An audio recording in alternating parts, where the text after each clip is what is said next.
It's a Western Son Prickly Pod. What's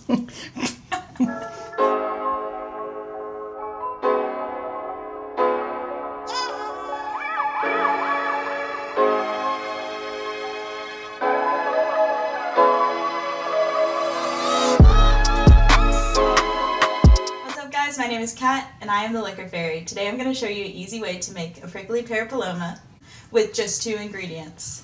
Traditionally, a Paloma is made with tequila, but today we will be using vodka. I've seen different ways to make a Paloma, especially with different alcohols, so today we will be using Western Son vodka. Western Son is easily one of my favorite vodkas. It's a gluten-free corn vodka that is 10 times distilled, and it also comes in a variety of flavors, one of those flavors being prickly pear, and that's going to be our first ingredient for this drink. To start the drink off, we're going to pour 2 ounces of Western Son Prickly Pear vodka into the bottom of our shaker filled with ice. 2 ounces is an 8 count, so you just count to 8 when pouring.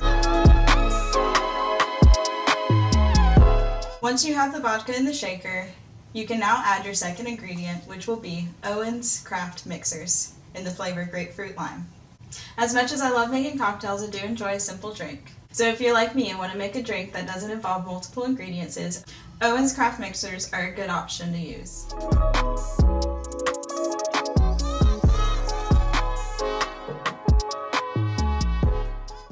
Now that we have both of our ingredients in the shaker, we can go ahead and mix it up. Typically a Paloma is made with sparkling water, however with the Owen's Craft Mixers, it already comes with the carbonation that gives this drink the same effect. Now we just cap our shaker and give it a good shake.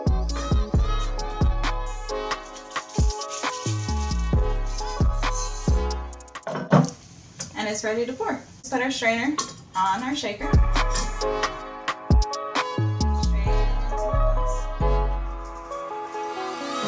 Just garnish it with a lime, and voila! You have the Prickly Pear Paloma made with 2 simple ingredients. If you want to try out this easy recipe, hit that like button and subscribe for more simple cocktails. Now chug! Oh my gosh, it literally tastes like sweet tarts. This is so good.